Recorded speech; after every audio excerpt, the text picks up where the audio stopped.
Howdy doody. Morning.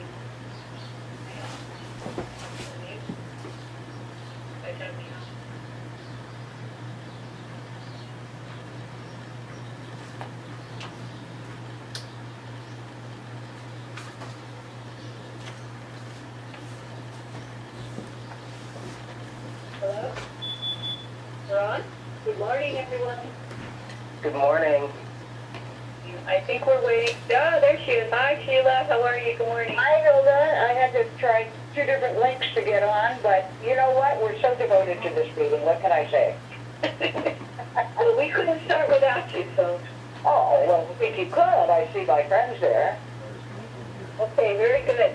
Well, we're going to start the meeting now. Good morning again to everyone and to the public. Welcome to the regularly scheduled meeting of the Los Angeles County Board of Supervisors, which will be held remotely. Today, as you know, is Tuesday, September 28, 2021. We'll begin by a roll call, so please respond when your name is called. Supervisor Mitchell? Good morning, President. Supervisor Kuehl? Good morning. I am also present. Supervisor Hahn? Here. Supervisor Barger? Good morning, I'm here. Bridgette Davenport, Chief Executive Officer? Present. Rodrigo Castro Silva, County Counsel? I'm here. Daniella Zavala, Executive Officer of the Board. Here. And I would like to ask Supervisor Hahn if she will please lead us this morning in our Pledge of Allegiance. Okay. Please rise and face whatever flag is close to you. I pledge allegiance to the flag of the United States of America and to the republic for which it stands, one nation, under God, indivisible, with liberty and justice for all. Someday. Thank you very much, Supervisor Hahn. Before we begin, I want to issue the following statement as board chair, and I'd like to make this statement so that all can understand how we're going to be proceeding forward in terms of how we conduct our meetings. So I'd like to make a statement before we really begin addressing the agenda items that we have before us. And first of all, I want to remind you, as you know, in California's history, local legislative bodies have played, as you know, a very crucial role in bringing participatory democracy to the members of the public. Indeed, local legislative bodies are created with the understanding that several minds are better than one, and that it is through deliberation and discussion that the best ideas emerge. In California, the law that guarantees the public's right to attend and participate in such deliberations is known as the Ralph M. Brown Act, the Brown Act. The public's right to attend and participate, however, must be exercised under conditions ensuring their and attendees and employees safely.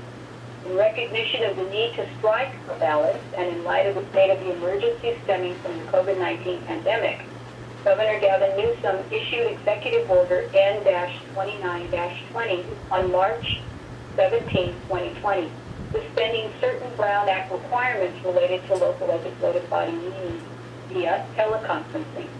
Subsequently, on June 11, 2021, and because of the ongoing COVID-19 pandemic, the Governor issued Executive Order N-08-21, extending the suspension of the Brown Act provisions related to meetings via teleconferencing through September 30th, 2021. And on September the 10th, 2021, our legislature passed AB 361 to enhance public access to local legislative body meetings during the COVID pandemic and future applicable emergencies. The legislature passed AB 361 to continue to allow broader access to teleconferencing options consistent with the governor's executive orders, permitting expanded use of teleconferencing during the COVID-19 pandemic. The governor signed AB 361 into law on September the 16th, 2021, which took effect immediately. However, to provide clarity around the applicable procedures governing local legislative body meetings and to ensure that critical governmental functions are not effective on September 2021, the governor issued Executive Order N-15-21, which suspends the relevant amended provisions of the Brown Act under AB 361 until Executive Order N-08-21 expires on September 20, 2021.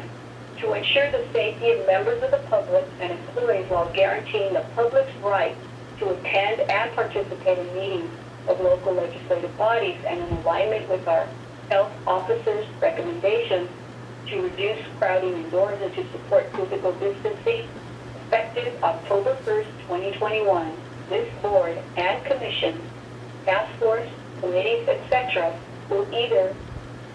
which were either created by the board or were created at the board's direction, are subject to the Brown Act, which will continue to meet via teleconferencing in compliance with AB 361 while we are under a state of emergency and while state and local officials continue to recommend measures to promote social distancing. And then finally, the board will reconsider the circumstances of the state of emergency to determine whether teleconferencing should continue within 30 days after the board's first meeting under AB 361 as required by the law. So members, I did want to make you and the public aware of how we are moving forward. Now we're going to go to item 4, the executive officer. As indicated on the posted agenda, we'll be taking telephonic public comments separately for regular agenda items and public hearing items during today's meeting. The executive office of the board received over 1,400 written public comments for today's meeting. And as those written comments were received, all of them were available to the supervisors for their consideration consistent with Brown Act requirements. We'll continue to receive public comments through the meeting, which will become part of the official record. Receive any written public comments, that is. Madam Executive Officer, please call the agenda. Good morning, Madam Chair and members of the board. Today's agenda will begin on page 2, that matter, 10:30 a.m. This item will be held for discussion. Item S1 is a discussion of public health order related to COVID-19. On page 3, public hearings, items 1 through 4. These items will be held for hearing. On page 5, consent calendar, Board of Supervisors, items 5 through 23. On item 14, Supervisor Solis requests that this item be held. On item 15, Supervisor Barger would like to abstain from the vote. On item 19, Supervisor Solis requests that this item be referred back to her office as indicated on the supplemental agenda. On item 20, Supervisor Mitchell requests that this item be held. On item 21, Supervisor Kiel requests that this item be held. This item relates to item 25. On item 22, this includes a revision as indicated on the supplemental agenda. On page 19, administrative matters, 24 through 35. On item 24, the Chief Executive Officer requests that this item be continued to October 5th, 2021, as indicated on the posted agenda. On item 25, this item will be held for discussion. On item 26, Supervisor Solis requests that this item be held. On item 28, the Director of Public Works requests that this item be referred back to the department as indicated on the posted agenda. On item 29, Supervisor Mitchell would like to abstain from the vote. This item relates to item 36. On page 25, this includes miscellaneous additions to the agenda, which will post more than 72 hours in advance of the meeting, as indicated on the supplemental agenda. On item 33B, Supervisor Solis requests that this item be continued 1 week to October 5th, 2021. The requests for referred back and continuances through 33C are before you. Moved by myself and seconded by Supervisor Hahn to approve the items. That will be the order. On page 20, the next ordinance for introduction. On item 36, Supervisor Mitchell would like to abstain from the vote. This item relates to item 29. On page 27, notices of closed session. On item CS1, this includes a revision as indicated on the supplemental agenda.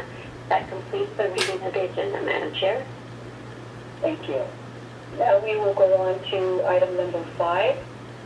And we'll now hear from Sheriff Villanueva, who is requested to address the board on items 20 and 26. You will have 3 minutes. Please begin. Well, good morning, everyone. I'm going to speak specifically on item number, I believe it's 20, ensuring a transparent, independent investigation into deputy-involved fatalities report. I'm going to have to take exception to the entire concept of it, and I'm going to quote from your report, or your motion, where you state lack of oversight and transparency of LSD investigation threats to further erode the public's trust that justice will be served. I need to stop you right there. The only person, the only entity that is trying to sell the idea to the public that we are not transparent, we don't hold people accountable, is you, the Board of Supervisors. The public already is understanding that it is a straight political attack on the Sheriff's Department and myself as Sheriff. And the Inspector General, who you appoint, has full access to every single deputy-involved shooting, has all of the information, so any claim that somehow he cannot do his job is false and is not supported by fact. But now the three cases that you want to talk about, and Mr. Dana Mitchell, Malik Young, Dijon Kizzy, and the third one, Samuel Herrera, all three of those cases have already been delivered to the Justice System Integrity Division of the DA's office in its entirety. The Inspector General has every single case in its entirety. And so if you want to involve the District Attorney's Office in the inquest, that'd be very unusual. However, that is your choice. But I think the way you've written this entire thing, you're deliberately misleading the public. The manner, mode of death has already been determined by the coroner's office in all three cases. Everything has been submitted. The entire case file is now in the hands of the district attorney, and they have control over the product and the process. So all we're waiting for is a decision from the DA's office regarding the homicide, whether it was justifiable or not. And the facts on all three cases, I mean, good luck with you trying to sell the idea somehow they were unjustly murdered by sheriff's deputies. That's reprehensible. In fact, that's downright repulsive when you consider the fact that Mr. Malik Young kidnapped the young lady, was busy trying to rape her, fired at the people that are trying to rescue this person, and then he died in a subsequent deputy-involved shooting. If you want to elevate that somehow as some injustice that occurred, well, you have a strange idea what justice involves. Same thing with Mr. Herrera. What did we get out of his? We had AK-47s, AR-15s, cocaine, methamphetamine, marijuana, and a shootout with deputies, and he died as a result of that shootout. And you want to say that he was somehow killed and you're going to elevate that as a sign of injustice from the department? That's pretty strange. I think you guys, how about stop doing what you're doing and start helping the Sheriff's Department to start throwing rocks and then claim that the Thank you very much, Sheriff Villanueva. Your 3 minutes has expired. Thank you for your comment.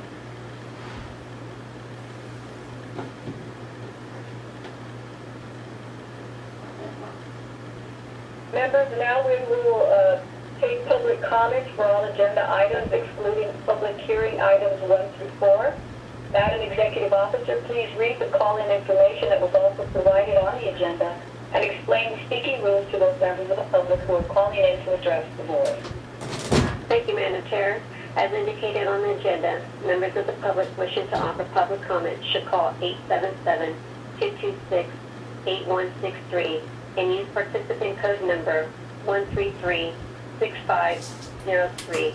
To repeat, please call 877-226-8163 and use participant code number 133-6503. Do not call that number if you only want to listen to the meeting. To listen only, please call 877-873-8017 and follow the instructions. To members of the public calling in, when it's your turn to speak, please state your name and which agenda items you wish to speak on. You will have 1 minute to speak on one agenda item or 2 minutes to speak on 2 or more agenda items. In addition, those who would like to address the board with general public comment will be provided 1 additional minute or a maximum total up to 3 minutes. We will allocate 90 minutes for public comment on all of the items excluding for public hearing items. We will continue to accept all written comments that come in during the meeting, which will become part of the record. When speaking on an agenda item, you must be on topic. Our goal is to get through as many speakers as we can. If you're not speaking on a topic, or if we cannot tell if you're speaking on an agenda item, you will get one warning from County Council or the chair. If you do not immediately or clearly get on topic, or if you stray off topic again, you will forfeit the rest of your time, and the chair will move to the next speaker. Please note, if you're also listening to the board meeting on a computer or speakerphone, you will need to turn down the volume on those devices as soon as the moderator calls on you. If you do not turn down the volume, there will be an echo. Moderator, may we have the first speaker, please? As a reminder, to address the board, if you've not already done so, please press 1 then 0 at this time. Do not press 1 and 0 a second time, or you will be removed from the queue. We will now hear the Spanish interpretation of this reminder. Como recordatorio, para dirigirse a la Junta, si aún no lo ha hecho, presione 1 y luego 0 en este momento. No presione 1 y 0 por segunda vez o será eliminado de la fila. Gracias. Thank you. May we have the first speaker, please? Our first participant is Bridgette Gordon. Please state the regular agenda items you're addressing today and whether you'll address on general public comment. You may begin. Hi, good morning, supervisors. Can you hear me? Yes, we can hear you. Please begin. Okay, good morning. Today I am going to be commenting on the following items. Altogether, item 14, item A10, and item 17 altogether.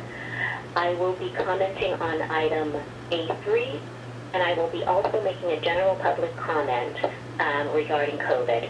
The first item, item 14 and item A10, is in support of the motion by Supervisor Solis regarding STDs. I am the current sole chair of the Commission on HIV, and I speak not as a commissioner, but as a woman who is impacted by STI, and I speak for all people who are impacted by STIs. It's not a socioeconomic issue. It's not an issue of poor people. My first husband 20 years ago brought home syphilis, and he brought home HIV.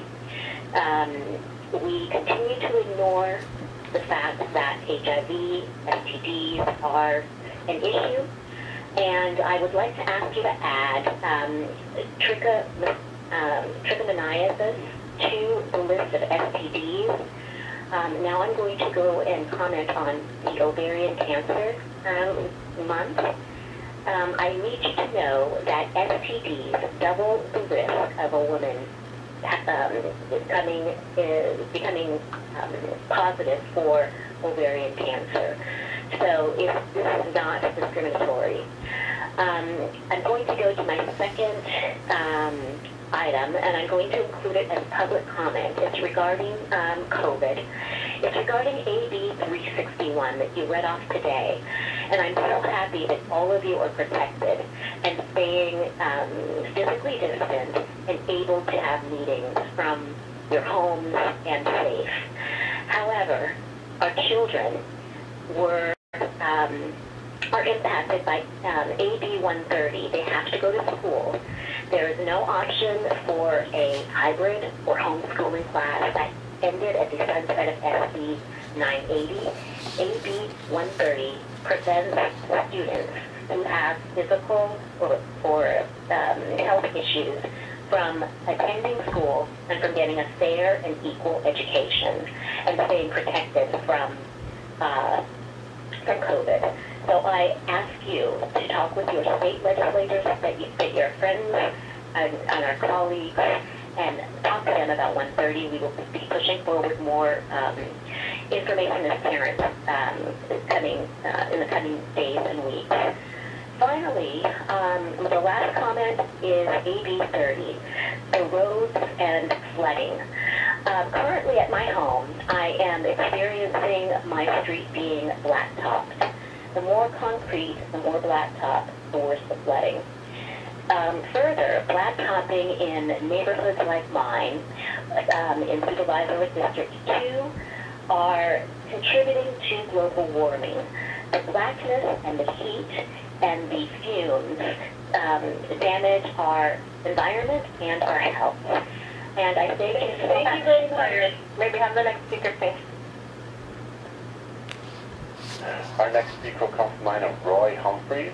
Please state the regular agenda items you're addressing today and whether you'll address on general public comment. Please go ahead. I'm going to address 1511 and general public comment. Number one on the item 15, as stated in the agenda, is false and misleading. The actual title of the SB2 is Peace Officer Certification and Civil Rights 2001-22. This legislation is a whole lot more very intricate legislation advocates to do. Number 11, again, guaranteed income is a socialist 1984 pandering enslavement tool a la Glenn Gillette. When coupled with the catastrophes we've had at the border in Afghanistan and the number of people's contributing to these needs for funds, and the Census Bureau notes that California is the highest poverty state in the Union with 18.2% of functional poverty, and that's 7.28 million persons with a host of other social welfare programs to and you should subscribe to the Thomas Sowell reader for you and your staff. And the public comment situation that we have here, excuse me, Glenn Gillette noted that power over fellow man is the primordial and greatest single driving urge of all mankind, virtually from womb to tomb. The board has proven this in its matter. It does not matter whether it's man or woman, gay or straight. The content of character is the fundamental element to serve, and this board is wanting.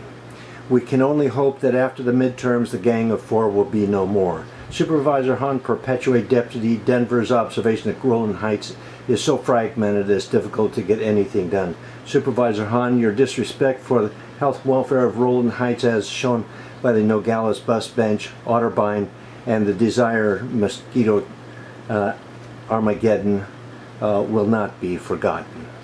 Thank you. Thank you. May we have the next speaker, please? Our next speaker will come from line of Jon Rhee. Please state the regular agenda items you're addressing today and whether you'll address on general public comment. Please go ahead. Yes, sir. My name is Jon Rhee. Pastor of the Church Without Walls, Skid Row. I am addressing agenda items 26, 20, and 15. Jesus once declared to his followers, and I quote, "You observe how godless leaders throw their weight around, how quickly a little power goes to their heads, but among you it will be different. Whoever wants to be a leader among you must be your servant, and whoever wants to be first among you must be your servant." And I'm speaking regarding the Sheriff's Department.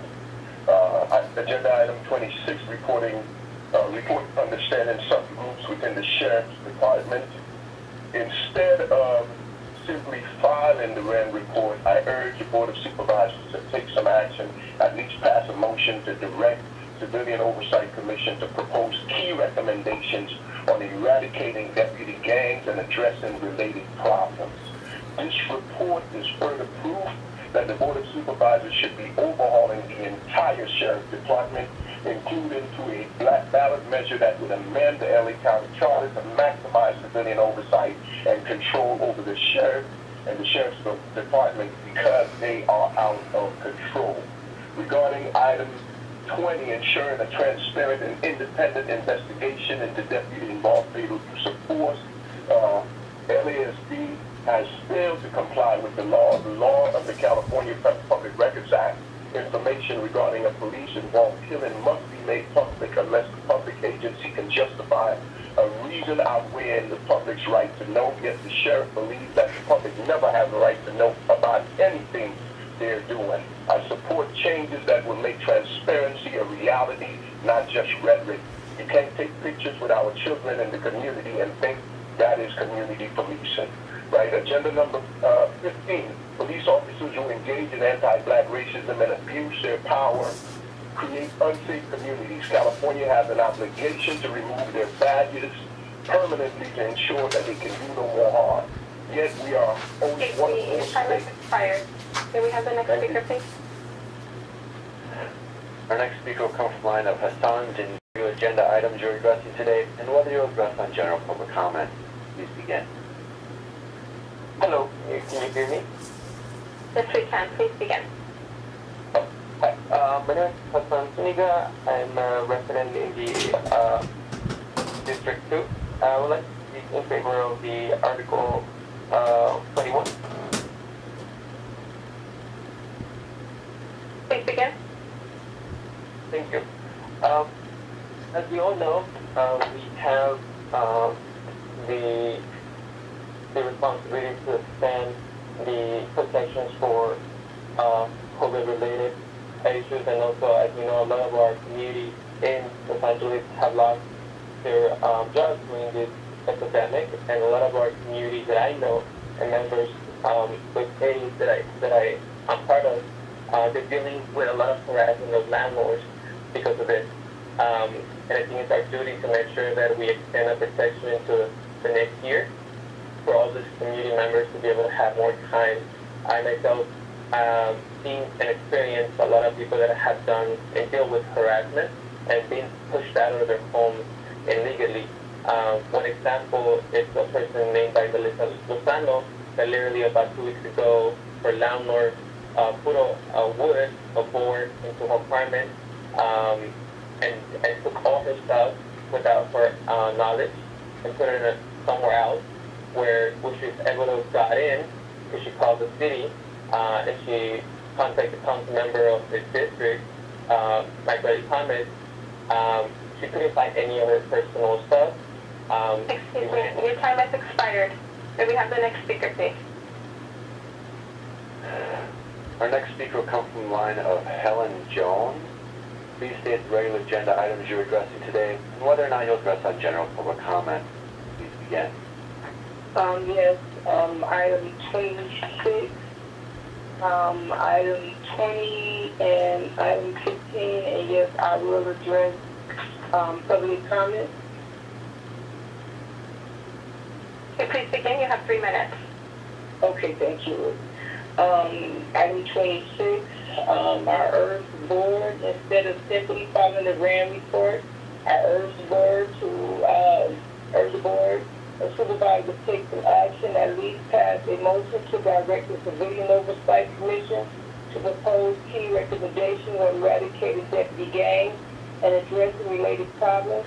This report is further proof that the Board of Supervisors should be overhauling the entire Sheriff Department, including through a balanced measure that would amend the LA County Charter to maximize civilian oversight and control over the Sheriff Department. Item 20, also request the Chief Medical Examiner Coroner to conduct an inquest into the death of Dana Mitchell, Malik Young Jr., Samuel Rivera Jr., and John Kazee.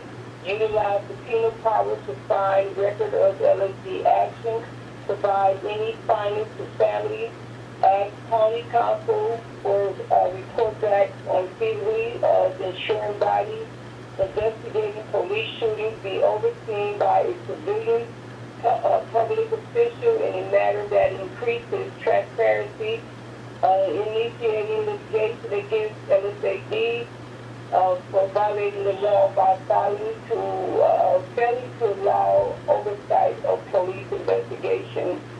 And number 15, also the board to police officers who engage in anti-black racism and abuse their power to create unsafe communities. California has an obligation to remove their badges permanently to ensure they can do no more harm. Yet we are one of only 4 states that has no process to remove police who engage in misconduct from our streets. Senate Bill 2, SB 2, the Kenneth Ross Jr. Police Recertification Act 2021 changes that by creating a multi-layer system of due process that treats cops fairly while ensuring that a badge can no longer be used as a shield from accountability for misconduct of all the killings of law enforcement. Thank you. Thank you. May we have the next speaker, please? Our next speaker will come from the line of Carlo, Rubio. Please state the regular agenda items you're addressing today and whether you'll address on general public comment. Please begin. Hi, it's Carlo Rubio, and the item that I will be speaking on is item number 21 and general public comments. Okay, please speak when you have 2 minutes. Sure. Good morning. My name is Carlo Rubio, and I am calling on behalf of the Valley Industry and Commerce Association, otherwise known as VICA. We commend the board's commitment to our community and our economy, and we urge the board to continue its commitment by voting no on the LA County eviction moratorium extension for individual and commercial tenants. Over 17 months ago, these moratoriums were created as a temporary measure in response to the onset of the COVID-19 pandemic. At this juncture, it is critical that the county allow regular rental operations to resume. Given comprehensive assistance and emergency relief provided by the state and the federal government, increased vaccine availability, and economic reopening, the gradual or full life of the rental housing moratorium must be lifted. Our county's housing providers continue to navigate uncertain times and are facing significant financial pressure. Operational costs are skyrocketing, and it is becoming more and more difficult to provide adequate and equitable housing in our region. It is no longer reasonable to prohibit normal operations and coverage under the moratorium for those that face no economic hardship. We must create a more tailored and targeted approach to directly address the original intent of the moratorium, helping those impacted by COVID-19. VICA urges the board to protect our housing providers and our renters. We request that all aspects of the moratorium unrelated to direct financial hardship due to COVID-19 be lifted. That commercial rental moratorium for businesses with over 100 employees be lifted, and that the rent increase freezes in unincorporated areas be lifted for those who have not submitted hardship declarations. Thank you. Thank you. May we have the next speaker, please? Our next speaker will come from the line of Andreas. Please state the regular agenda items you're addressing today and whether or not you'll address on general public comment. Please begin. It's Juan ACLU, speaking to items 26, 20, 15, and general public comments. On item 26, the Kick the Sheriff Coalition urges you to take action starting today. At a minimum, you could easily direct the COC, a body with the expertise in sheriff oversight, to develop key recommendations on eradicating deputy gangs and addressing related problems. The Sheriff's Department, from line deputies and all the way to the top of Villanueva, the Trump of Los Angeles, have been retaliating against anyone who dares ask questions, speak out, hold them accountable.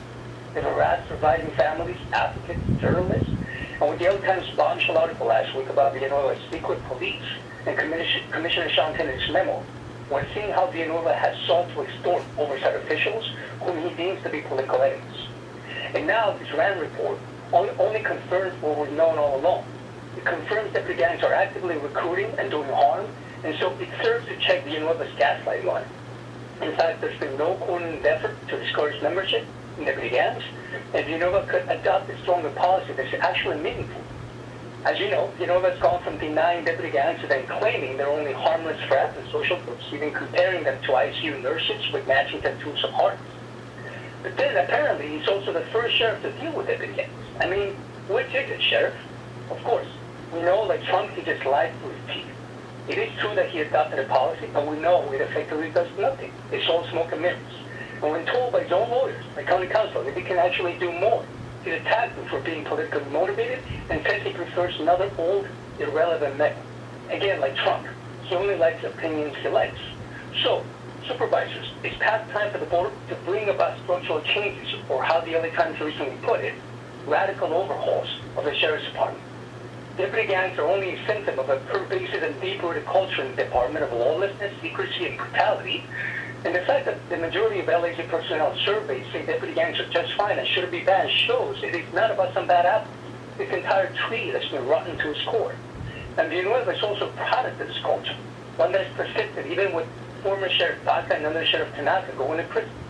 Therefore, supervisors, please take immediate steps to overhaul the entire department, including through state legislation, considering abolishing patrol for the department as the LA Times has suggested, and through a county ballot measure that would amend the county charter to do what we can do locally and maximize civilian oversight and control over the sheriff and the department. The last sheriff and Southern County Charter amendment was 20 years ago. A generation later, it's past time. Finally, on items 15 and 20, we urge you to pass these important motions. Thank you, Supervisor Solis, for bringing item 15 to urge the governor to sign HB2. It's long overdue for California to join the majority of the country in having the ability to decertify and remove officers who engage in anti-black racism and abuse their power. And thank you, Supervisors Mitchell and Solis, for calling for independent investigations into the killings of Mr. Young, Mr. KZ, and Mr. Herrera. The police can now police Your time has expired. May we have the next speaker, please? Thank you. Our next speaker will come from the line of Rivera. Please state the regular agenda items you're addressing today and whether or not you'll address on general public comment. Please begin.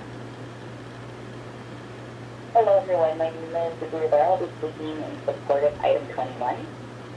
I am the Director of Community Organizing with Winners Who Struggle, a member of the Keep LA House Coalition, and a tenant in Supervisor Meeting.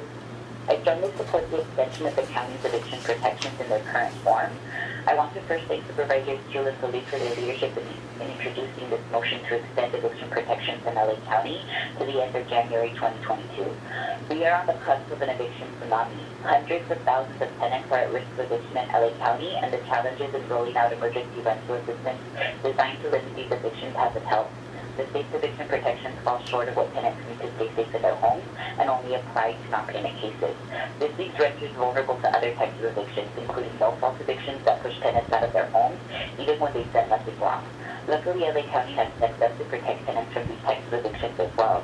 But that policy is set to expire at the end of the month, along with the stronger state protections. We need the eviction protections in their current form to be extended until the rent debt has been resolved. Additionally, on October 1st, landlords will be able to file non-payment cases with new rules that make the county's extension even more important to make sure landlords can't use other reasons to circumvent those new rules. The county's extension is not... Time has expired. May we have the next speaker, please?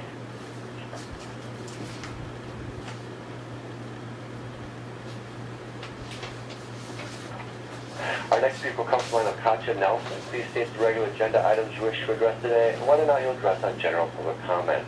You may begin. Good morning. I'm speaking on item 14 in general public comment. Can you hear me? Yes, we can hear you. You'll have 2 minutes. Please begin. Thank you.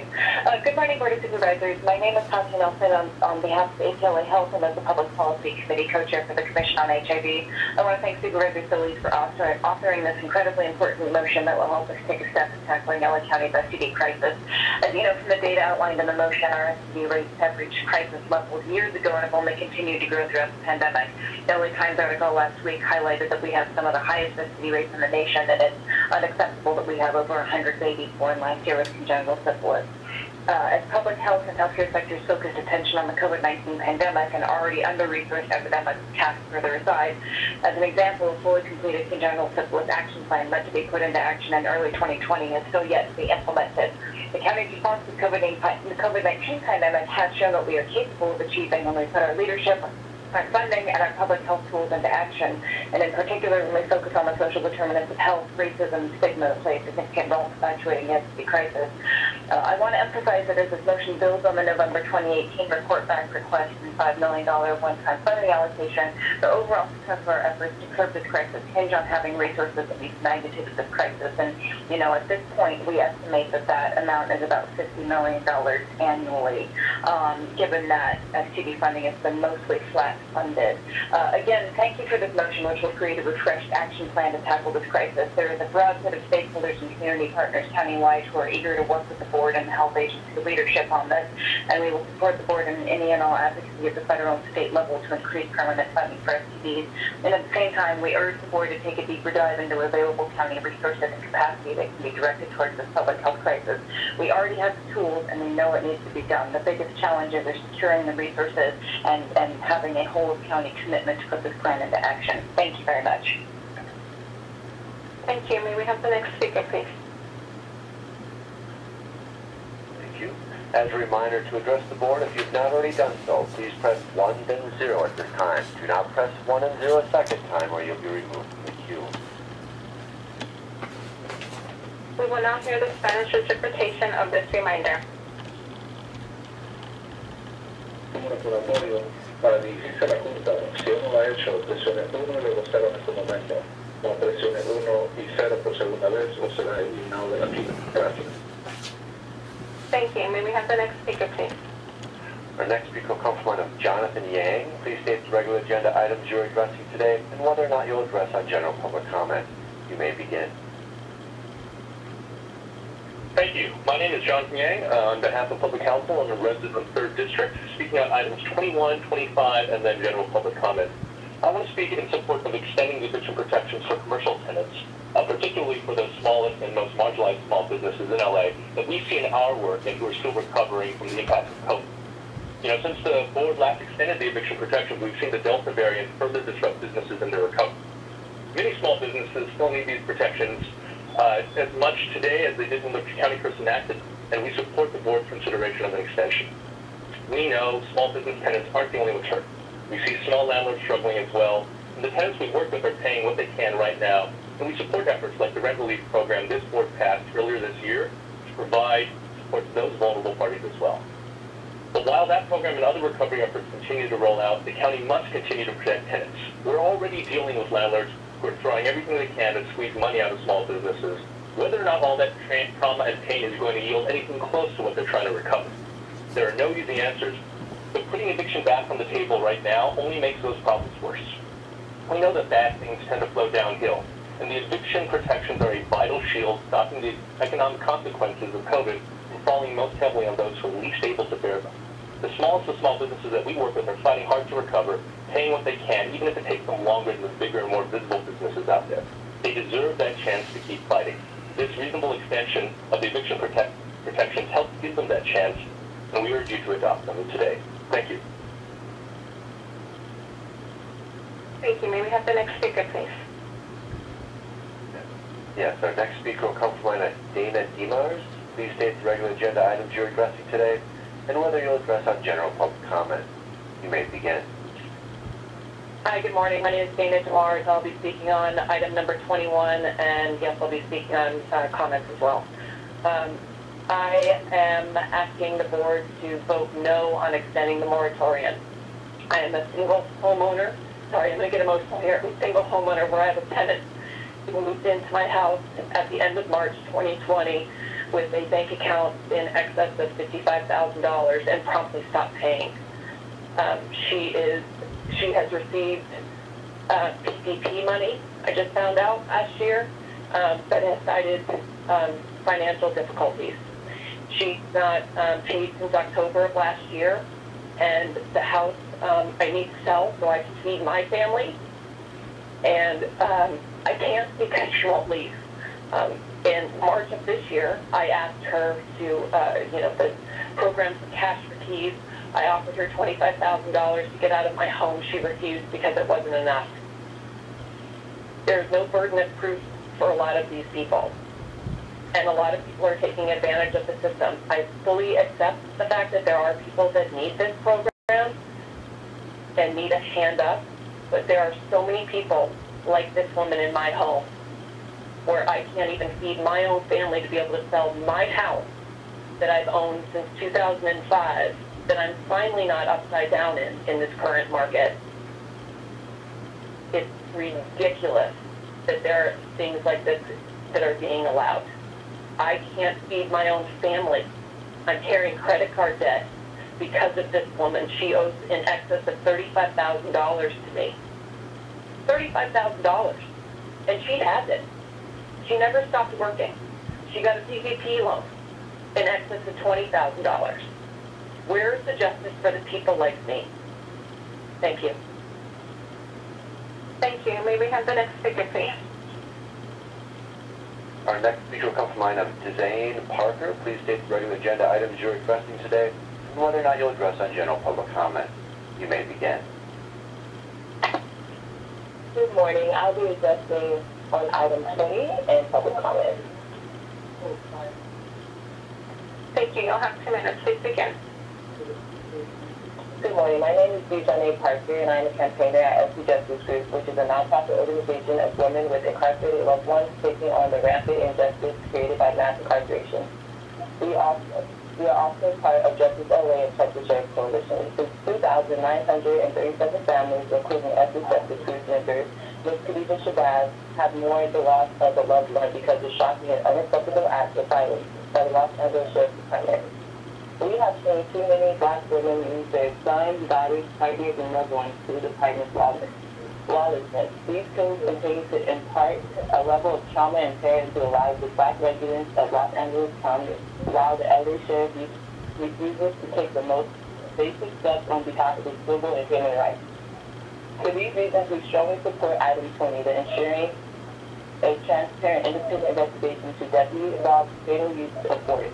Motion co-authored by Supervisors Michell and Solis. Thank you, Supervisors Michell and Solis, for your leadership in co-authoring this motion, and specifically Supervisor Michell for working so closely with us to make this motion a reality. We stand alongside the Malik family, the loved ones of Jon Rhee and Samuel Perez Jr., and the 937 other families who have lost their sons, their loved ones to LASD killings, to demand transparent and independent investigations into LASD killings of our loved ones. The overt lack of oversight, transparency, and accountability by the Sheriff's Department is unacceptable and must end now. I urge you to vote yes on this important motion, and thank you again, Supervisor Mitchell and Solis, for co-authoring this motion. Thank you. May we have the next speaker, please? Our next speaker will come from the line of Daniella Perez. Please state the regular agenda items you're addressing today and whether or not you'll address on general public comment. You may begin. Good morning. Daniella Perez, the Apartment Association of Greater Los Angeles. I'll be speaking in opposition to agenda item 21 and general public comment. Please begin. You'll have 2 minutes. In 2020, the county responded to an unprecedented global pandemic and instituted interim emergency measures. Today, the state is fully reopened. The statewide eviction moratorium is days away from expiration, and California continues to have the lowest COVID rate in the county. Rental housing providers must be allowed to resume regular operations. The association has repeatedly urged the county to conduct a thoughtful assessment of each of the moratorium provisions and institute modifications based on the current situation, not speculation. What is the justification for the current extension without consideration or limitation of the moratorium to those who have provided a documented COVID-19 impact? It is simply unacceptable for the county to continue to accept substantially unchanged 2020 interim emergency measures into 2022. It is imperative that the county seek a path forward today to establish long-term solutions and not the continual extension of these interim broad-based measures. Thank you. Thank you. May we have the next speaker, please? Our next speaker will come from the line of Anthony Peters. Please state the regular agenda items you wish to address today and whether or not you'll be addressing on general public comment. Please begin. Yes, hi. My name is Dr. Peter. I will be speaking on agenda item number 21 and public comment. You'll have 2 minutes. Please begin. Yes, I'm calling in opposition to extending the moratorium. As a property owner, I've had to bear the burden of tenants living in my property for months, for over a year and a half, not paying rent, and yet I'm having to fund their ability to live in my property. I'm at a point where I'm risking losing my home, and so are other people that I know that also own properties that have been rented out. We're all at a point where we're about to lose our homes, and there's no help being provided to us. The assumption is being made that because we own property, we must be rich, so we can afford to fund people living in our property. That is not the case. I have a full-time job, but I also own this property. I'm having to take money out of my paycheck to make sure I can pay my mortgage at my current home where I live in, and also my rental property. Meanwhile, the person who lives in a rental property has a job, has a full-time job, but refuses to pay the rent. That makes absolutely no sense. Why are we having to pay for this? Why are we being punished for trying to help people and provide them a place to live? Why are we being punished for that? That makes no sense. We should not extend this. We should not extend this. We should just let it end and let regular operations resume for property owners. Thank you. Thank you. May we have the next speaker, please? Our next speaker will come from the line of Elan Gassie, and you're addressing today, and whether you will address on general public comment. You may begin. Hello, my name is Elan Gassie. I'm a resident of District 5, and I will be speaking on agenda items 11, 15, 18, 20, 21, 26 in general public comment, registering my support for all of these agenda items. I'd like to start by saying how strongly I support this first item 11 regarding the state guaranteed income program. Every study that has been done in counties where such programs have been implemented has shown how effective they are and how important they will be to getting LA County on the right track. Moving on, I would like to jump down to agenda items 20 and 26 and just uplift what Mr. Kwan said earlier. Villanueva is the Trump of LA. He gaslights every time he comes on these meetings. He's getting better at it, I'd like to add. But that does not change that what he says is nothing but lies and venom. By law, under the California Public Records Act, information regarding a police-involved killing must be made public unless a public agency can justify a reason outweighing the public's right to know. LAFC has failed to comply with those, and I'm here to say, as a member of the public with that right to know, I do not believe that they have proved that they outweigh that right in any of these instances. And again, regarding the deputy gangs, and yes, I'm calling them gangs, not subgroups, because that is what they are. They are heinous. They are terrifying. And they are terrifying to me as a white woman. Imagine how terrifying they must be to somebody that they were actually targeting.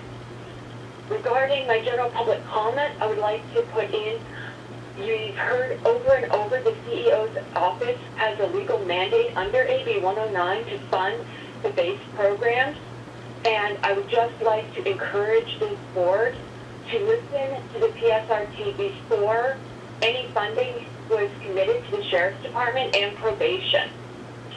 My final thing is I would like to ask that this board find a way to make these public comments slightly more transparent. On every other public meeting that we call into, we can see a queue. We're told when we're going to be speaking. And if we are in the queue, we are told on this announcement that we are in the queue. But I have a friend who 2 meetings ago was supposed to be in queue, and we got to the end of public comment. They said there was nobody in queue before the hour was up. And I know for a fact my friend was still in the queue at that time. So I would really like to see a little more transparency around how the public comment on these meetings is run. Thank you. Thank you. May we have the next speaker, please? Our next speaker will come from the line of Silva Castillo. Please state the regular agenda items you're addressing today and whether you'll address on general public comment. You may begin. Good morning. I'm speaking on item number 14 and providing general public comment. My name is Silva Castillo, and I'm here representing Essential Access Health to speak in support of item 14. We work in close partnership with the state STD control branch and the Los Angeles County Division of HIV/STD programs to support the delivery of quality care and prevent the spread of STIs. Essential Access is in strong support of item number 14, the motion introduced by Supervisor Meeting, to address the STI crisis in this county. LA County is one of the epicenters of the STI crisis in the state. In 2019, there were nearly 100,000 STI cases of chlamydia, gonorrhea, and syphilis. In recent years, state leaders have taken action by increasing state investment in STI prevention in the state budget. The state funding is while it's a step in the right direction, it is not sufficient to reverse the alarming trend of rising STI rates. We need all hands on deck. And so for these reasons, we urge the board to adopt item 14. And in addition to taking the steps outlined in the motion, we urge the board to focus on identifying long-term, sustainable local funding that will support the development of the robust infrastructure necessary to reduce STI rates in the county. A county commitment to investment is desperately needed to increase provider training and support, outreach and education, and pathways of treatment for those who still lack access to health coverage programs. Thank you, and we look forward to working with county leadership and the provider and advocacy community to end this crisis. Thank you. Thank you. May we have the next speaker, please? Our next speaker will come from the line of Estell Pacheco. Please state the regular agenda items you wish to address today and whether or not you'll be addressing general public comment. You may begin. Hi, good morning, Mr. Lee, and supervisors. My name is Estell Pacheco with the LA Area Chamber of Commerce. I'm calling in opposition to item 21. Modifications should be instituted that protect those that continue to face hardships due to the pandemic while allowing critical, regular, and rental operations to resume. We respectfully request, upon the end of the current county eviction moratorium scheduled for September 30th, for residential and commercial renters, that all aspects of the eviction moratorium not related to direct financial hardship due to COVID-19 be lifted, and the rent increase freeze in unincorporated territories be lifted for those who have not submitted declarations of hardship. It is no longer reasonable to prohibit normal commercial and rental operations and coverage under the moratorium for those that face no impact or hardship. There must be more tailored approach directly addressing the original intent of the moratorium, helping those impacted by COVID-19. Thank you. Thank you. May we have the next speaker, please? Our next speaker will come from the line of Christ Luca. Please state the regular agenda items you're addressing today and whether you'll address on general public comment. You may begin. Hi, my name is Mr. Luca. I am addressing item number 21 in support of ending this eviction moratorium. My daughter and son-in-law bought a house 15 months ago, and they have yet to be able to move into this house because the person living there is unwilling to leave. She has not paid rent in over 15 years. She is not impacted financially by COVID one day. My daughter and son-in-law are 2 years old. They're intending to live with us. My daughter owns a salon, and last year she had to pay a lease on a business she couldn't open due to COVID and pay mortgage and taxes on a house she couldn't live in. This eviction moratorium is based on for the people that are in true hardship. My daughter is a hard-working woman, and she is mentally broke from this. I have reached out to the supervisors numerous times and have been ignored continually. I would appreciate it if you would please take into consideration those young families that have purchased houses legally. They have gone through the steps of providing information to qualify for a loan. We've done everything right. While this woman sits in this house and does nothing but collect unemployment and collect disability and collect everything, and her caregiver is being paid by the state as well. Please, excuse me, your time is expired. Can we have the next speaker, please? Thank you. Our next speaker will come from the line of Frankie Carillo. Please state the regular agenda items you're addressing today and whether you'll address on general public comment. You may begin. Good morning. My name is Frankie Carillo. I'm a resident of District 1. I'd like to comment on items 15, 26, and I will be providing general public comments as well. I would like to begin by thanking Supervisor Solis for putting forward the motion urging Governor Newsom to sign Senate Bill 2. This motion is important because it means that there will be a mechanism for law enforcement officers, may they be police or sheriffs, who engage in misconduct, to be decertified so they no longer have the opportunity to perpetuate harm against members of our community, destroy public trust, and corrupt their fellow officers. As we all know, there have been many attempts in the past to correct this systemic problem. The fact that this specific bill has passed both the Assembly and the Senate and is now on the governor's desk is the closest we have arrived to collectively addressing this problem. As someone who is a survivor of misconduct in the hands of the Sheriff's Department, my case has resulted in my exoneration, obviously, a multi-million-dollar settlement stemming from a civil rights lawsuit, and most recently, the world has learned of the corruption of the Sheriff's Department from a Netflix documentary based on my story. I would like to comment on the RAND report on the LA Sheriff's Department deputy gangs. I want to once again thank Supervisor Solis for standing up for families who have been harmed by law enforcement. Some of these involve a deputy gang member. In my case, a known member and self-identified member of the Linwood Vikings played the major role in my wrongful conviction. The deputies at the Linwood station who were involved in my case were not fired, but instead went out to become high-ranking leaders throughout the Sheriff's Department. Clearly, and for the record, this is something that didn't happen last week. This actually happened 30 years ago, and it is unbelievable that this problem continues to this very day. In closing, we need our elected leaders to support and take action for strong accountability and transparency of law enforcement, as that is how law enforcement misconduct will be stopped. It would have been refreshing for Sheriff Villanueva to support Senate Bill 2. Rather, he proved my point. Thank you, Supervisors. Thank you. May we have the next speaker, please? And as a reminder, if you wish to address the board, please press 1 and then 0 at this time. Now press 1 and 0 a second time or you'll be removed from the queue.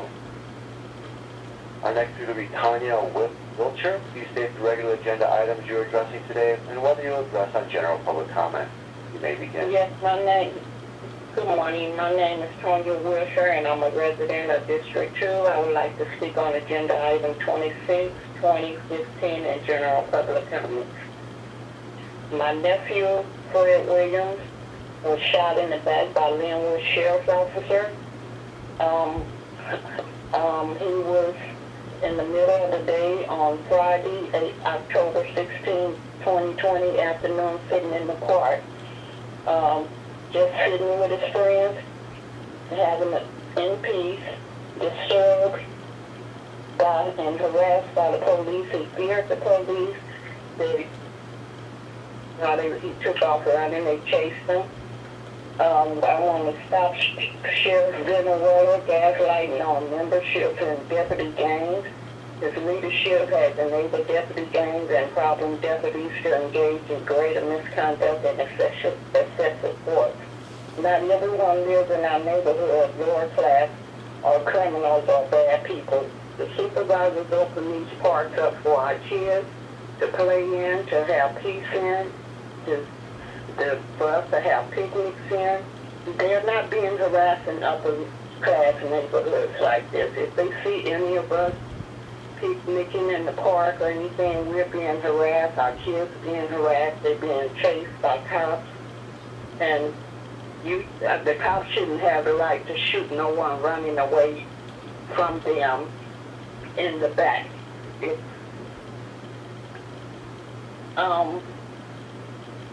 I'm sure we can socialize with our family and friends in the park without being harassed all the time. I want to stop all this police and deputy gangs are doing harm against people in our community. Thank you. Thank you. May we have the next speaker, please? Our next speaker will come from the line of Eric Previne. Please state the regular agenda items you're addressing today and whether you'll address on general public comment. You may begin. Thank you. I will address on general public comment, and I'm also going to address on several items, including item 14. I'd like to support Supervisor Solis's motion here on the STDs, which are sexually transmitted diseases. There was a very good upsetting report in the Los Angeles Times by Emily Alper-Reyes that pointed out that just, less than 10 years ago, there were 6 cases reported across LA County of syphilis. That is, last year, 113. So this is a real crisis. And I'm concerned because, shifting to item 26, talking about eliminating gangs and deep-rooted culture. Well, here at the Board of Supervisors, we have a deep-rooted culture of burying youth. Now, nobody's done more for the HIV community and the STDs than Sheila Kuehl, and yet how are these numbers not? How does it take the LA Times a splash across the newspaper to get that information to the people? We need to do a better job of protecting people in that space, and I'm just very disappointed that the Board of Supervisors continues. I did hear the lovely update by Supervisor Solis at the outset about AB 361 and AB, what was not mentioned was AB 339, and that is actionable, Mr. Castro Silva. What are you thinking about? That is the law for those who understand, that passed. It's on the governor's desk that says basically that they should provide access via internet and via video conferencing. That's what it says. And, the board has a little line in there in the law that says those who've been providing it as of June 15th. Well, the board didn't start showing themselves until August, so this is another loophole. And all loopholes aside, it's your decision. You should make your meetings open to the public. And, it's important that we monitor the instruments. That's what the Brown Act says. We have to go to the meeting.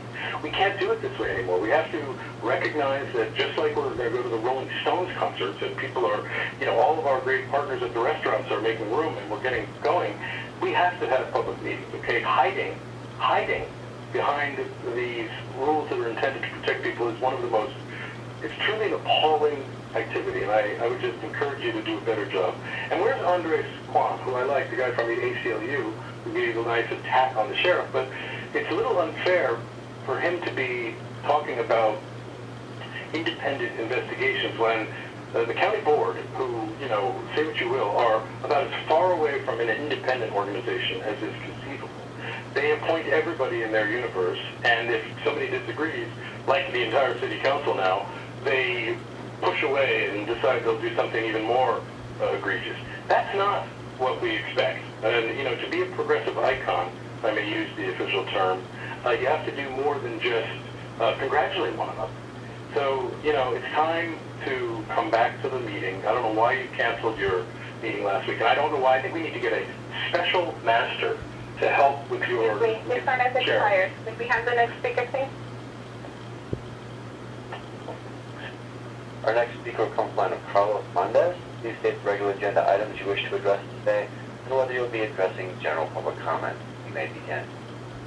Buenos días. It's Carlos Montes. I'm with Centro CSO Community Service Organization.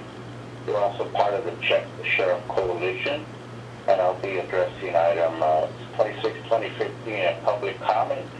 On the RAND report, I support that we need more radical change to the Sheriff's Department. I call on the Board of Supervisors to support the Civilian Oversight Commission. They need more power. They need more power over the sheriffs.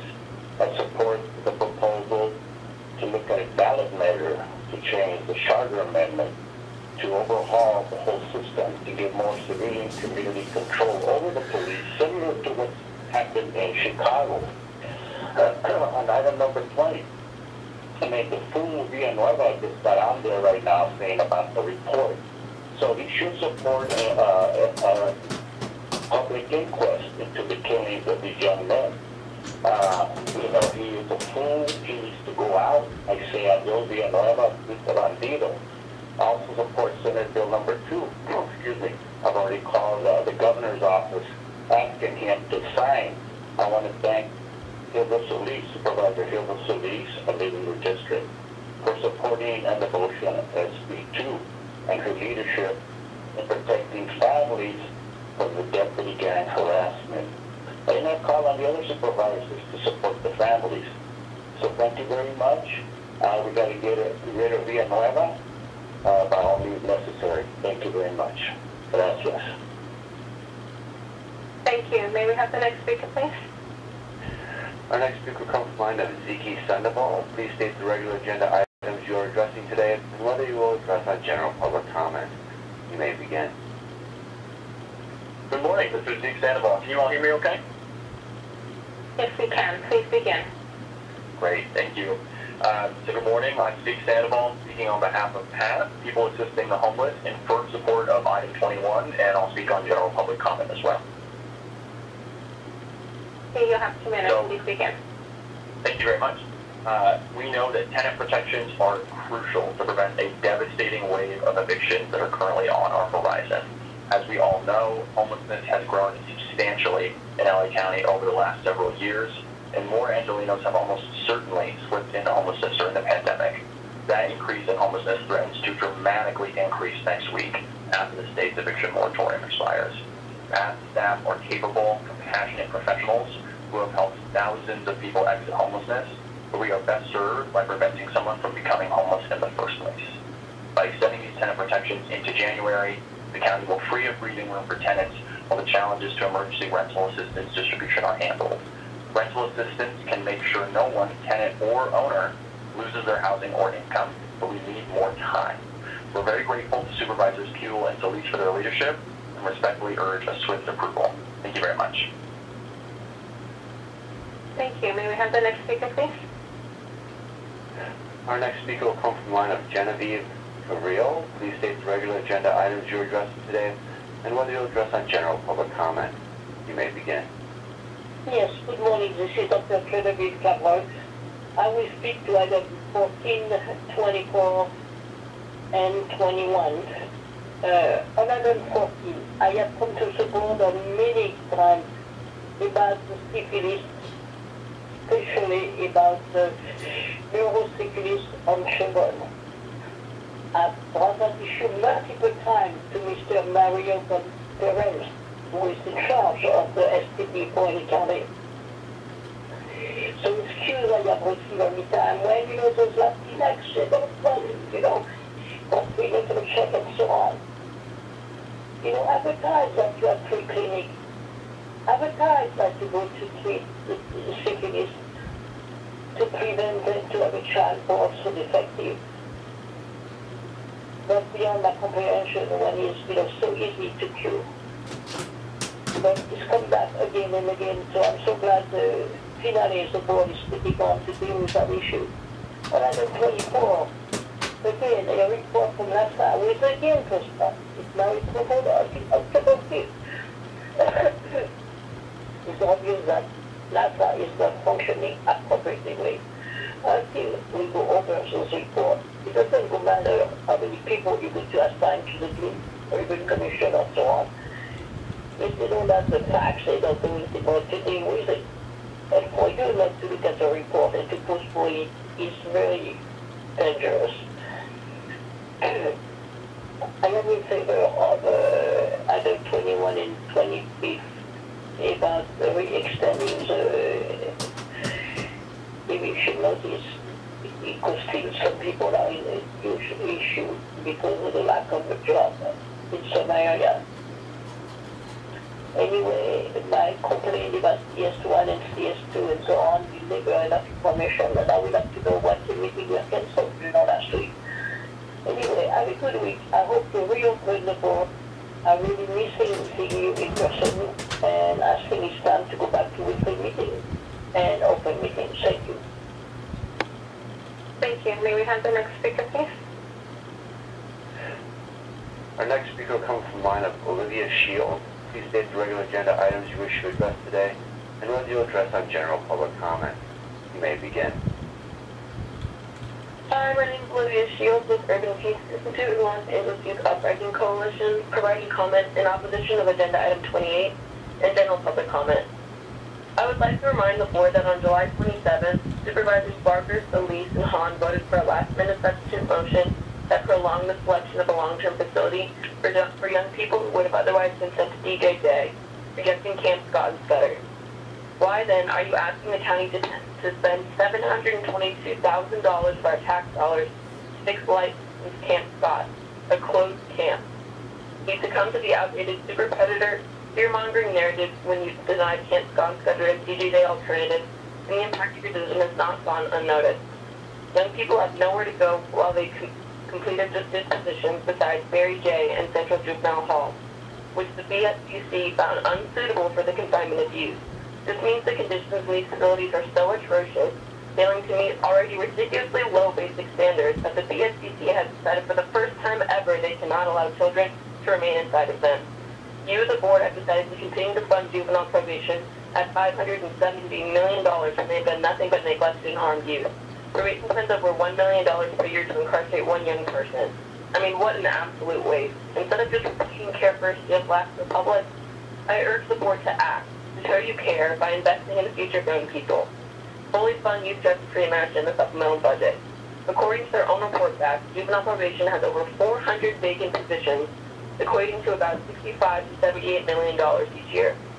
We must cut all vacant positions from juvenile probation budget and redirect them into a savings account for the much-needed implementation of Youth Justice Reimagined. Thank you.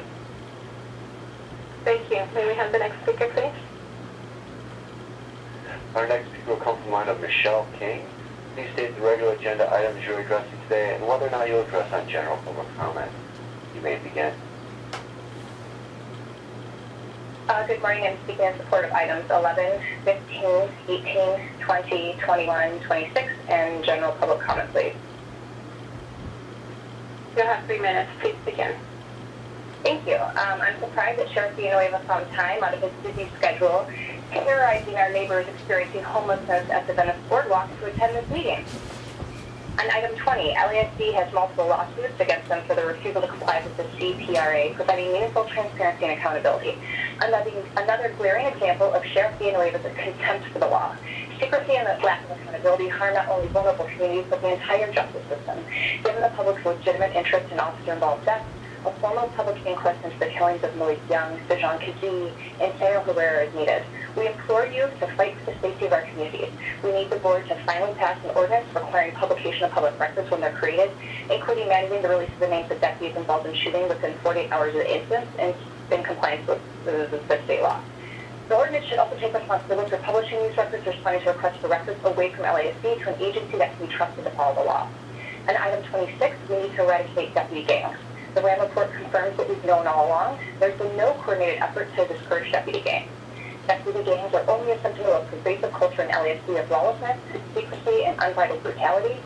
Villanueva is a product of this culture. This crisis is not about any one sheriff, because even though former Sheriff Baca and Under Sheriff Paul Snapka are in federal prison, the crisis of deputy gangs has only gotten worse. In light of this report, it's reasonable to request that the board overhaul the entire sheriff's department. The board must move forward with much-needed structural change to the ballot measures that would amend the LA County Charter to maximize civilian oversight and community control over the sheriff and LASD. Ensure real transparency and accountability through independent investigation and discipline abuse of force and misconduct, and establish meaningful checks and balances. For general public comment, we've heard repeatedly that the CEO's office is a legal mandate under AB 109 to fund the base programs like the Sheriff's Department and the Office of Probation. There needs to be more transparency around this justification.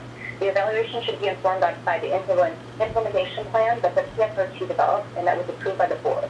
The fact that this process was not done before the budget was put together was an intentional attempt at subverting transparency and the direct mandate of the PSRT. The CEO's office ignored the recommendations of the PSRT, which underscored the sheriff's budget it scored the sheriff's budget a low 1.4.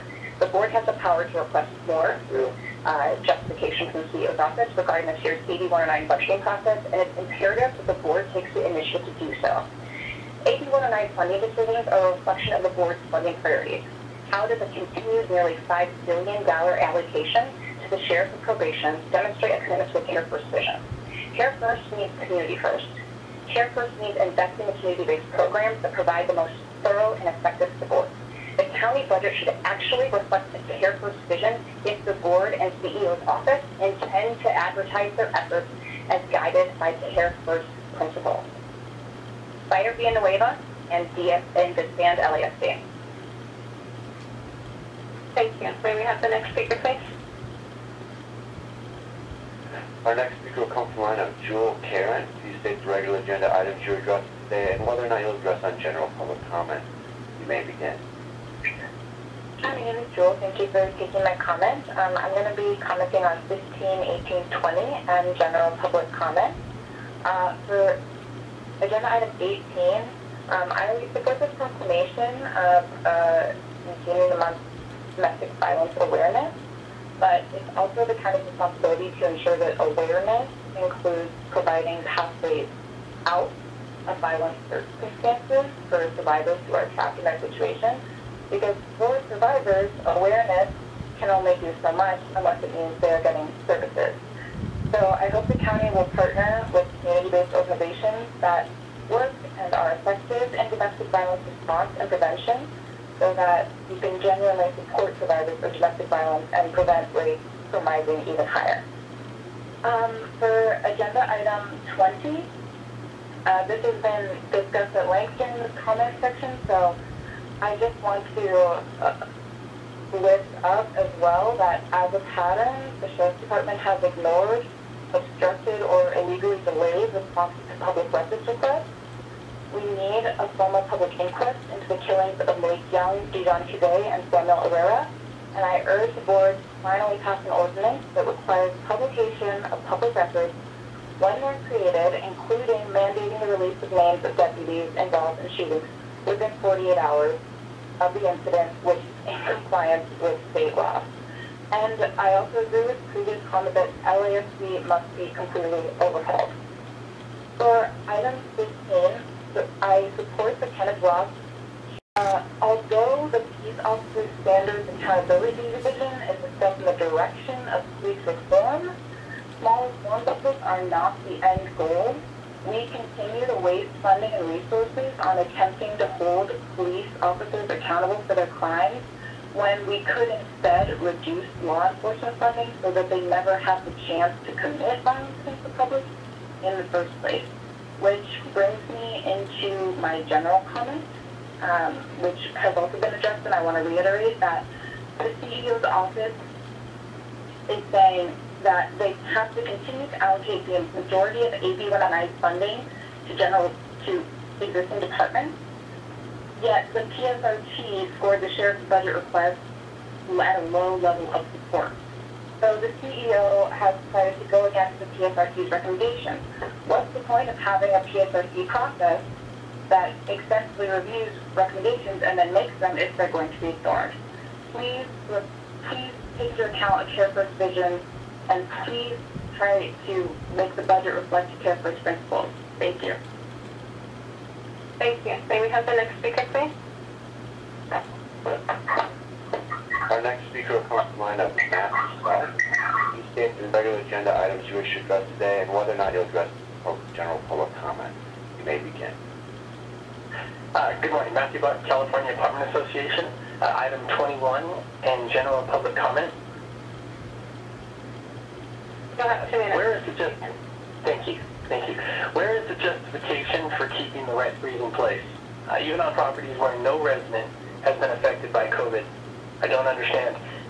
As inflation rises and costs to maintain rental properties climb higher and higher, there have been fully employed tenants who never lost their jobs and are now getting raises due to employee shortages. The county continues to give these unaffected tenants a free pass at the expense of their owners. And remember, there are thousands of rental properties in the county that are minority owned who don't have 401ks and live on rental income to survive. And for those who actually need long-term emergency regulations and assistance programs being provided to both the state and federal government, please remove the rent freeze. Also, the moratorium started in 2020 and was intended to be temporary, and it is nearly unchanged as you extend it through 2022. This is not a phase-out plan. Thank you. Thank you. May we have the next speaker, please? Our next speaker will come from the line of Melinda Kakani. Please state the regular agenda items you're addressing today and whether or not you'll address our general public comment. You may begin. Hi, this is Melinda Kakani from Children's Defense Fund, California. I'll be speaking on item 28 in general public comment. While seemingly innocuous, $722,000 investment in a closed camp A camp rejected by 3 supervisors as a long-term facility for youth who would have otherwise been sent to state juvenile facilities seems more than a little questionable. That we would contemplate a nearly $1 million investment in a space where there are zero youth, it's just ridiculous. Especially at a time when advocates in impacted communities are calling for the end of the juvenile probation system and calling for investments in Youth Justice Reimagined, investments in Measure J, and the closure of Yen Central Jail. There's all this talk of wanting to do the right thing, but struggling to find the dollars from the county. But that argument falls flat when we can find millions to maintain closed halls and camps. And speaking of halls and camps, and the $570 million the board approves for juvenile probation operations, that's $570 million into a system that routinely fails and harms young people, much of which goes to the running, in quotes, of the county's halls, namely Central Juvenile Hall and Barry J. Nydorf, both of which were the subject of litigation in January. Reminder, the Attorney General had to sue youth and probation because of the inhumane conditions, rampant violence, and appalling abuses thrust upon this county's children. And while the public and the Probation Oversight Commission receive next to zero updates because of your desire to make the plan and program associated with the settlement private, 8 months later, the Board of State and Community Corrections found these same facilities unsuitable for the teaching of children. The same facilities that 3 members of this board relegated youth to because there's no facility to complete their disposition. The same facilities that young people are still reporting finding maggots in their fruit cups, finding bugs in their salads, being fed undercooked meat. So the logical next step really needs to be fully funding Youth Justice Reimagined, and not just from one-time funding, not just from random sources, but directly from probation's budget, which includes 400 vacant positions. 400 vacant positions are part of their budget, and those vacant positions amount to $65 million. May we have the next speaker, please? Our next speaker will come from line of MS Strobel. Please state the regular agenda items you're addressing today and whether you'll address on general public comment. You may begin. Hello, my name is MS Strobel. I'm addressing 21 and also the general comment. Good morning, board supervisors. We have a majority female-owned small business. We cannot risk renting out vacancies because of the fear of having more non-paying tenants that are causing destruction to the properties. When I call the housing department, they do not recommend that I rent. They told me to wait till the moratorium is over, because yet I still have to pay them. And they raised the money. The water bill's been raised. I have a woman and a child that wants to rent, and they keep saying, when's the moratorium going to be over? When did you rent to us? And an elderly man keeps saying, when is it going to be over? When did you rent to us? You know, everybody wants to rent. They're moving because of the homeless situation. The rich people, if I got rich people, I'll rent to them, but I can't take a risk on the poor people with bad credit. Please do not continue this moratorium on eviction. I have people with 100 parties at the house. I'm getting a ticket. I can't evict them. I have another place where they're dealing fentanyl and heroin. And the cops come and knock on the door. If you don't answer the door, I can't evict them. They're destroying the appliances. They put spray paint at the walls. The engineers won't tell me. But I can't evict them. We're a small business. And 3 tenants not paying, and the vacancies are causing us to have to go into foreclosures. We try to refinance as much as we can. We've taken as much money out as we can. It's very difficult. Please help us. Let's not get rid of the small rental business owners, like all the small restaurant owners have had to close up shops. But I still have to pay all my mortgages. May we have the next speaker? Our next speaker will come from line of Ethan Poltrest. Please state the regular agenda items you're addressing today and whether you'll address on general public comment. You may begin. Yes, hello. Thank you for your time. I am speaking on agenda item 21. I am a tenant of Los Angeles County, and I'm calling to oppose the extension of the eviction moratorium. As a point of conscience, I believe it to be totally unreasonable to continue a complete eviction moratorium that was first adopted as a temporary measure without documentation of hardship, and while continuing to allow nuisance tenants to avoid evictions. I dutifully tried to pay my rent on time to my exceedingly fair landlord, and I request that the board vote to end the eviction moratorium immediately as a point of fairness to people like me. Thank you for your time. Thank you. May we have the next speaker, please? And as a reminder, ladies and gentlemen, if you do wish to address the board, if you have not already done so, please press 1 and then 0 at this time. Now press 1 and 0 second time, or you'll be removed from the queue. We will now hear the Spanish interpretation of this reminder. Como recordatorio para dirigirse a la Junta, si aún no lo ha hecho, presione 1 y luego 0 en este momento. No presione 1 y 0 por segunda vez o será eliminado de la fila. Gracias. Thank you. May we have the next speaker, please? Our next speaker will come from Rolando Chavez. Please state the regular agenda items you're addressing today, as well as you'll address on general public comment. You may begin. Hi, good morning. Can you hear me? Yes, we can. Please begin. Perfect. Thank you so much. Good morning. My name is Rolando Chavez, and I am calling on behalf of Ultimate Health Services, and I am speaking on agenda item 14. You have one minute. Please begin. Thank you so much. On behalf of Ultimate Health Services, I am calling in support of the recommendations and requests that are outlined in today's motion. As the largest independent federally qualified health center in California, Ultimate provides comprehensive STD testing and treatment throughout our health center, as well as health education and awareness through year-round programs and campaigns focused on the most affected communities. These primary care services are vital to the health and wellness of our patients. We also urge the board to focus on identifying long-term, sustainable funding locally that will support the development of the robust comprehensive infrastructure necessary to reduce STD rates in our county. We look forward to working with the county leadership of the Board of Supervisors, health agencies, other critical county partners, and the provider and county community, and the provider and advocacy community to help end this crisis. Thank you. Thank you. May we have the next speaker, please? Next speaker will come from the line of Emma Aranza. Please state the regular agenda items you're addressing today, and whether you'll address on general public comment. You may begin.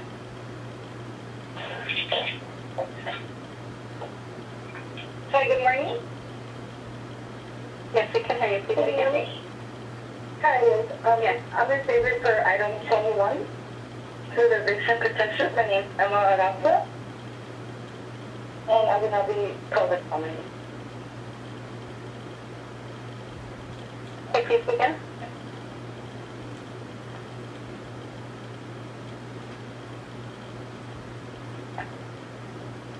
Hello, please begin. Apologies, looks like they've dropped. Next speaker, please. Our next speaker will be from the line of Vallez. Please state the regular agenda items you're addressing today, and whether you'll address on general public comment. You may begin. Hello, my name is Larissa Vallez. I am addressing item number 21, 25, and I'd like to have a general comment. I'm a real estate broker in Long Beach that represents over 60 mom and pop property owners throughout Los Angeles County, and so I feel obligated to ensure they have a voice today.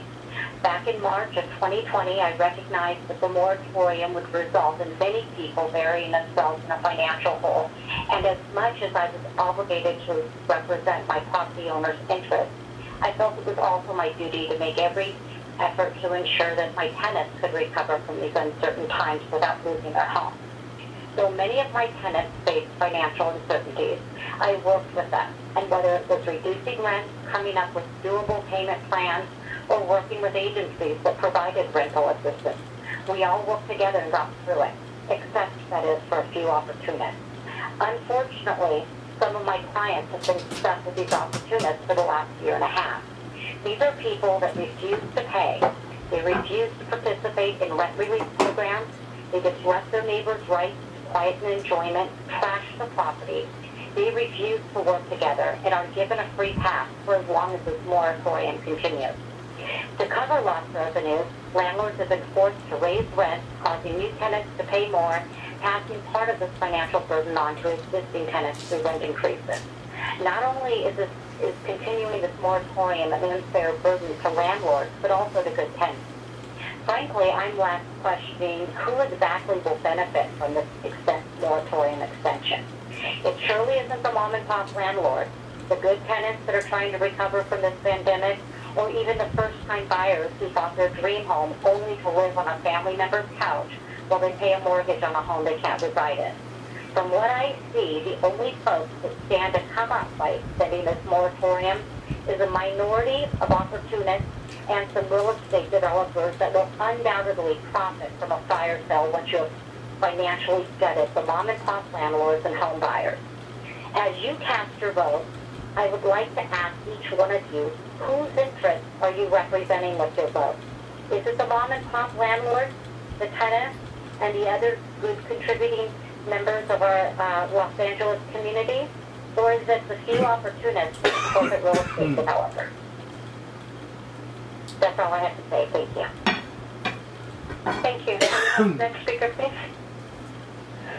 Our next speaker will come from the line of Jamie Kizzy. Please state the regular agenda items you're addressing today, and whether you'll address on general public comment.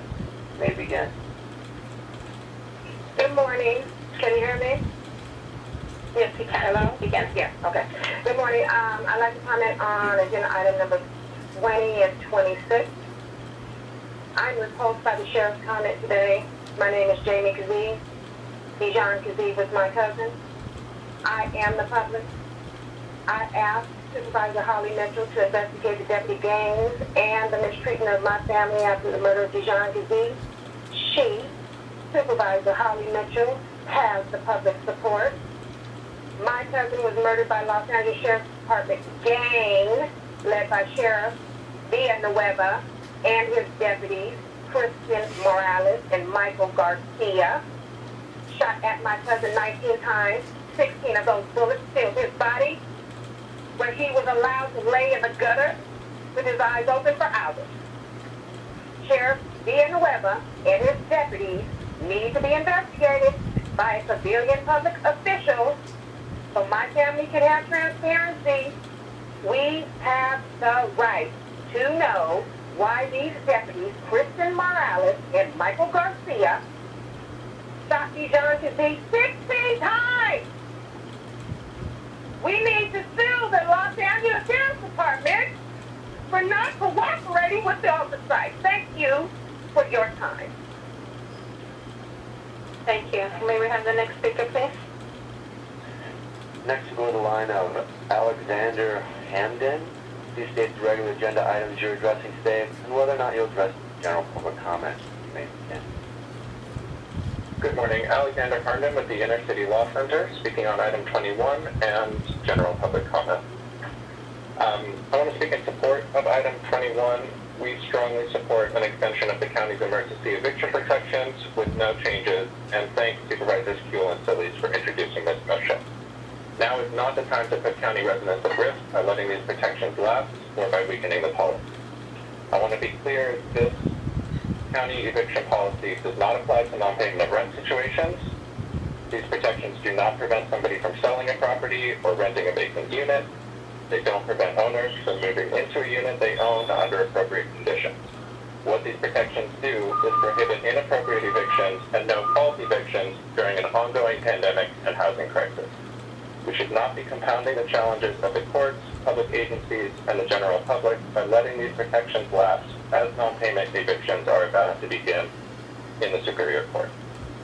Vulnerable residents are relying on these county protections to keep them safe and keep them housed, especially lower-income tenants who are still struggling to find employment and are faced with crushing amounts of rent debt. Allowing these protections to expire or creating loopholes will give landlords a way to circumvent state non-payment protections by pushing vulnerable renters out of their homes for other claimed reasons, and we strongly support the board's extension of this critical policy until we've achieved a true recovery. Thank you. Thank you. May we have the next speaker, please? Our next speaker will come from the line of Sabrina Lockhart. Please state the regular agenda items you're addressing today and whether you'll address general public comment. You may begin. Good morning. I'm speaking on item S1 and general public comment. My name is Sabrina Lockhart, and I appreciate the opportunity to offer comment on behalf of the California Attractions and Parks Association. We represent theme parks across the state, and we have members who operate within the county. They have been close partners with public health officials in this process. Business from my mom, my uncle, and myself. Currently, we're the only employees. Our business recovery hasn't been as fast as larger businesses, in part due to the Delta variant of COVID-19. The protections afforded by the eviction moratorium is the only thing protecting my family business at the moment.